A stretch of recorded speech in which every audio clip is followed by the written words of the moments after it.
Hey, it's Tony from Old River Hard Goods again. Today we're going to be talking about a beeswax based finish that I use when I'm restoring my tools. I got the formula from this from Roy Underhill.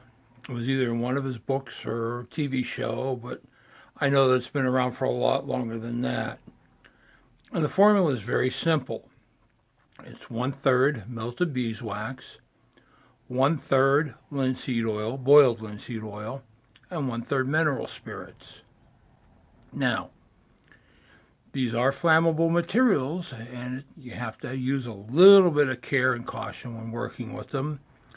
But then some folks don't have the common sense to give change for a nickel, so I can warn myself till I'm blue in the face. But we'll give it a try. So sit back and enjoy. Okay, first we start with the wax. This is a block of beeswax. Sometimes I get these in cakes that were made in a muffin or cupcake pan, but the last time I got wax, this was the only thing the guy had. Usually I shave it off with a knife, but today I'm going to be using a mallet and a chisel to do it.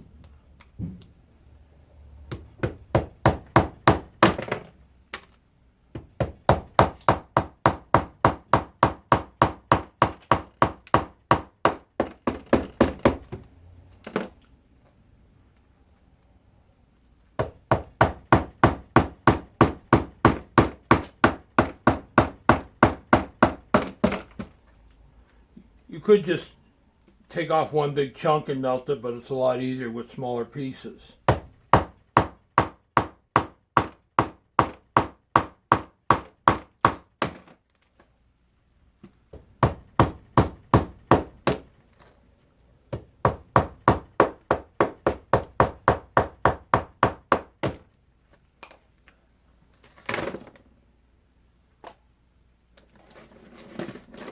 And I'm going to bust these up a little more.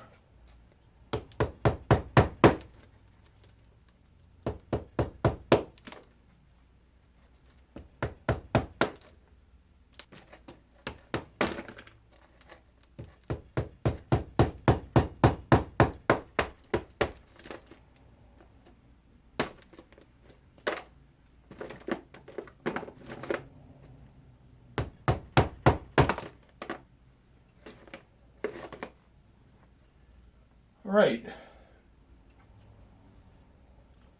Now we're ready to put it in the pot. Okay. First, legal disclaimer. Old River Hard Goods and its employee will not be responsible for any grievous bodily harm should you decide to use one of your spouse's good cooking pots to make this mix.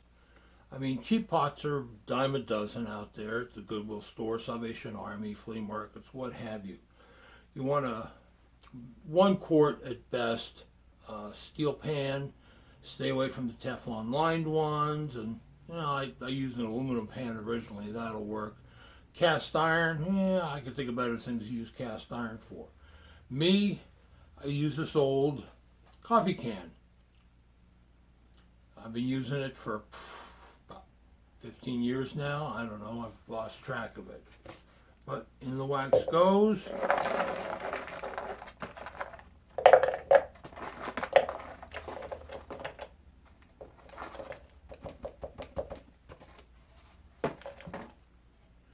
And now we're ready to go melt it.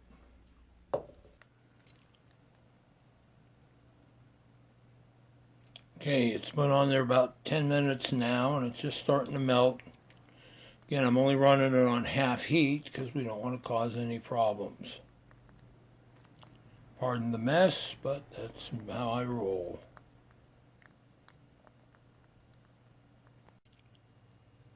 Okay, it's been up here for about 25 minutes, and it's just about completely melted. So time for the next step, in which we add the linseed oil. And you take it off the heat to do that.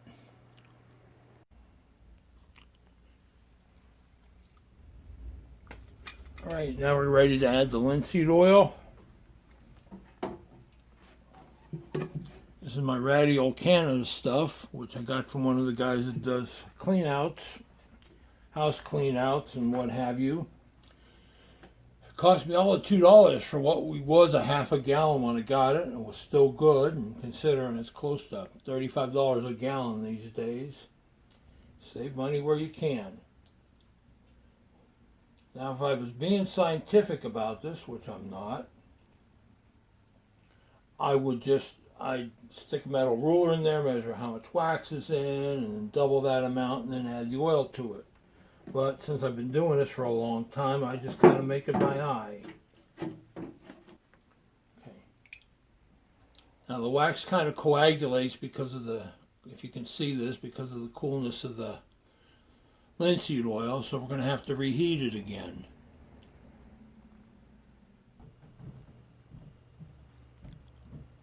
Okay, it's been sitting about 10 minutes. I've been shaking it and moving it around. It's going to take about another 10 minutes so it completely clears, which is what you want.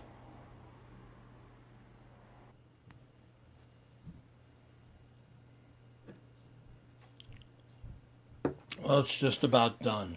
Another 5-10 minutes and it'll be clear enough to add the thinner to.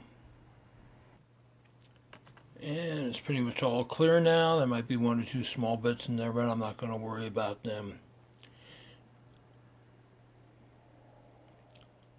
Time to add the thinner, and make sure you turn off the heat. Okay, now it's time to add the thinner. And again, I do this by eye. Sometimes it gets a little messy.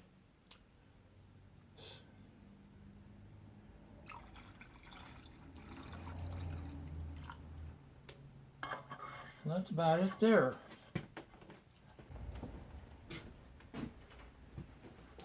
This is my stick I use for mixing the stuff up. Let's give it a swirl around.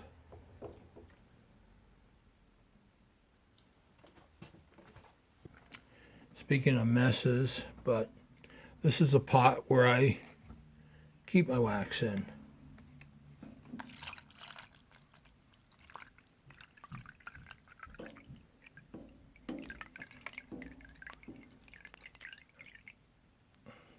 Ooh.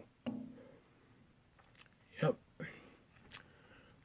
little more than I expected, but I usually only make about 2/3 at a time, but it'll do. Now we just let it cool.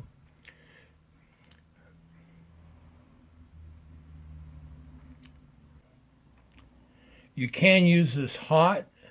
That works very well on old wood, like old molding planes or wooden planes. It gets down in, especially if they're checked or have thin cracks on them. It won't close them up completely, but it will help heal them up a bit. It's also good when hot for use on tool handles, like not only axes and hammers, but things like garden rakes and shovels. But I'm going to let this mess cool for a bit, and we'll come back to it.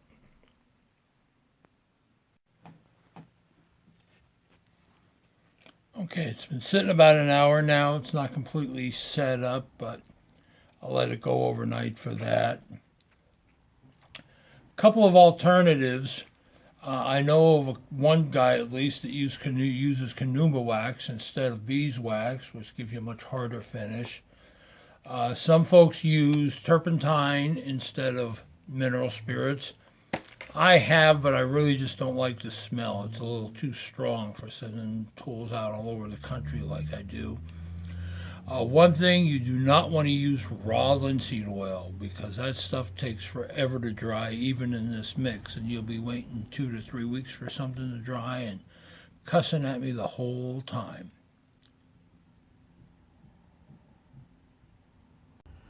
So that's all for this episode. I hope you enjoyed my little video here. I hope I'm not too boring or whatever. So until the next time, thanks.